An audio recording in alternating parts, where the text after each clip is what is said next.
तुम्ही बघू शकता धुळे जिल्ह्यामध्ये जेल रोड परिसरामध्ये अतिक्रमच्या संदर्भामध्ये गेल्या 2-3 दिवसापासून हिंदू सेना यांच्या माध्यमातून या ठिकाणी संपूर्ण जिल्ह्यामध्ये अतिक्रमण काढा या संदर्भामध्ये मोहीम सुरू होते। तसेच त्याप्रमाणे आज जेल रोडवरील संविधान सेना असेल व मनसेचं असेल व इतर संघटनेचे कार्यालय असेल ते तोडण्यात आले होते।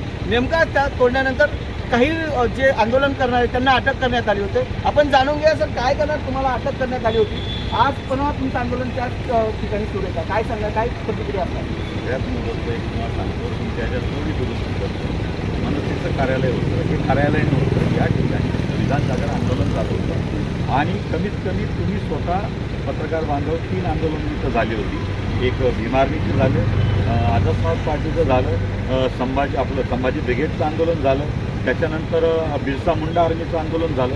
विविध सामाजिक संघटना पक्ष या ठिकाणी आंदोलन करतात। त्याच अनुषंगाने भारतीय संविधान सेनेच्या वतीने धुळे शहरातलं पूर्णतः अतिक्रमण निघण्यासाठी आबा अमृतसागरचे आमच्या पक्षाचे प्रवक्ते आहेत, ते उपोषणाला बसले होते आणि त्याचं रितसर आम्ही परवानगी घेतली होती आणि हे परवानगी घेतल्यानंतर खोट्या अतिक्रमण कारवाईच्या आडून आणि सगळ्यात महत्त्वाची गोष्ट स्वराज्य मानतो आणि हिंदवी स्वराज्य मानतो शिवछत्रपती महाराजांचं, बाकी कोणाचं आम्ही मानत नाही। सर, छत्रपती शिवाजी महाराज या संदर्भामध्ये देखील प्रश्न आहे, कारण आनंद लोंढे जे सामाजिक कार्यकर्ते आहेत त्यांनी एका खड्ड्यांच्या संदर्भामध्ये एक निवेदन दिलं, त्याच्यामुळे त्यांचं कार्यालय तोडण्यात आलं असं देखील शहरामध्ये चर्चा आहे। काय सांगा नेमकं काय प्रकरण?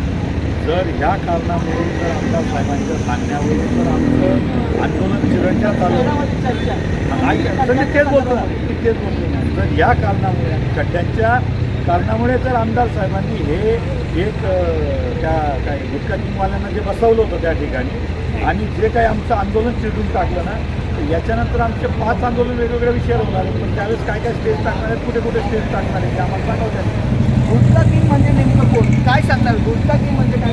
शहर पोलीस स्टेशनच्या यांनी देखील या ठिकाणी हस्तक्षेप केला तर गुटखा किंग म्हणजे नेमके कोण आहे आणि शहरामध्ये सध्या जे 2 नंबरचे धंद्याचे नेमकं कोण करत आहे, काय परिस्थिती असते, काय सांगणार? भारतीय संविधान सेनेच्या वतीने ज्या पद्धतीने धुळे जिल्ह्यात हुंडामुक्त धुळे जिल्हा या मोहिमेअंतर्गत भारतीय संविधान सेनेने ज्या पद्धतीने मोहीम राबवली, धुळे शहराच्या प्रत्येक जनतेने ही मोहीम अतिशय डोक्यावर घेऊन आमदार साहेबांना अतिशय लाखोच्या संख्येने ट्रोल केलं। या ट्रोलच्या माध्यमातून जेव्हा ही बातमी त्यांच्यापर्यंत पोहोचली तर त्यांची तळपायाची आग मस्तकाला पोहोचली आणि आमचं संविधान जागर आंदोलनाचं जे मूळ केंद्र होतं, आंदोलनभूमी होती, ही चिरडून काढण्याची तळपायाची आग मस्तकाला गेली, त्यामुळे आंदोलन चिरडून काढण्यात आलं असं देखील आज आपल्यासोबत जे आंदोलन करतायत ते देखील अजून आपलं या ठिकाणी आंदोलन सुरूच आहे का? तुम्हाला शहर पोलीस स्टेशन यांनी या ठिकाणी तुम्हाला घेऊन केले होते, काय नेमके काय झालं, तुमच्यावर कुठले गुन्हे दाखल झाले का, काय सांगितलं? असं आहे की जे हिंदू सेना जे आमचे मित्र भर रस्त्यामध्ये केस टाकून बसलेले होते, त्यांची जी मागणी होती की जेल रोडचं अतिक्रमण हे निघालं पाहिजे, त्याच पद्धतीने भारतीय संविधान सेनेच्या माध्यमातून मला प्रश्न समजला, पोलीस प्रशासनाने तुम्हाला घेऊन गेलं, अजूनही तुमचं आंदोलन त्याच पद्धतीने सुरू आहे का, काय सांगता?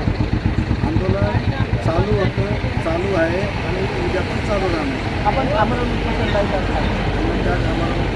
चालू आहे माझा अन्नत्याग आमरण उपोषण यांचं सुरू आहे। सर, काय सांगणार महानगरपालिकेच्या कारवाईवर आपली काय प्रतिक्रिया असेल?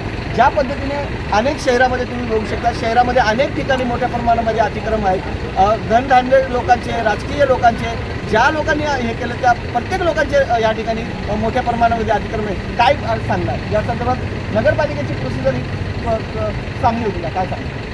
नगरपालिका प्रशासनाला मी एकच सांगितले, जे आमरण उपोषणाला आमचे आंदोलनकर्ते बसले आहेत आबा अमृतसागर, धुळे शहरातले जे सर्व अतिक्रमणांची आम्ही जे गेल्या 2 महिन्यापासून मागणी केलेली आहे उद्ध्वस्त करा म्हणून, तर ते त्यांनी उद्ध्वस्त करावे आणि ते BJPचे गुलाम नाही आहेत हे त्यांनी दाखवले। तर काय सांगणार, 2 दिवसामध्ये हिंदू युवा सेनेच्या माध्यमातून आंदोलन झालं, त्यानंतर आंदोलन काढण्यात आलं, तुम्ही गेले किती दिवसापासून आंदोलन करता हे देखील काय सांगणार यावेळी? तुमचा कितवा दिवस होता?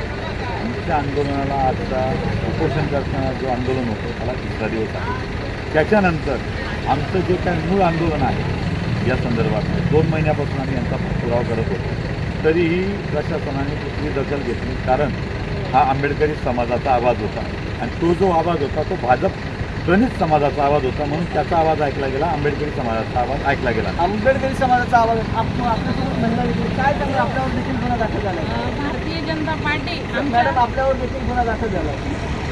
हो हो गुन्हा दाखल झाला आहे का? हो झालं. किती लोक होते? आम्ही 5 जण. 5 जणांवर गुन्हा दाखल झाला आहे. सर काय सांगणार, तुमची भूमिका काय असणार आहे? आता तुमचं हे आंदोलन सुरू आहे, तर पुढची भूमिका तुमची काय असणार? हे जो आमचं आंदोलन आता चालू आहे हे बाबासाहेब जे बसलेले आहेत आंदोलनाला, हे आमचं आंदोलन होतं. जोपर्यंत धुळे जिल्ह्याचे सर्व अतिक्रमण निघत नाही, जोपर्यंत सत्ताधाऱ्यांचे अतिक्रमण निघत नाही, तोपर्यंत आम्ही उपोषणातून उठणार नाही. तुम्ही बघू शकता, जोपर्यंत शहरातील अनेक अतिक्रम व सत्ताधाऱ्यांचे अतिक्रम जोपर्यंत निघणार नाही, तोपर्यंत आम्ही उपोषण सोडणार नाही. येणाऱ्या काळामध्ये जे 15 ऑगस्ट आहे त्या दिवशी देखील माननीय पालकमंत्री यांना घेरावा घालण्याचा देखील इशारा यांच्या माध्यमातून होत आहे. चर्चा देखील या ठिकाणी होत आहे. लवकरात लवकर यांच्या आंदोलनाला ज्या लोकांची यांची मागणी आहे, ज्या लोकांचं अतिक्रम असेल ते लवकरात लवकर काढले नाही, तर येणाऱ्या काळामध्ये आणखी तीव्र स्वरूपाचे आंदोलन या ठिकाणी सुरू आहे. कॅमेरामॅन निलेश जोलेसे, जनिको आडी 24 तास चॅनल. जय हिंद, जय महाराष्ट्र.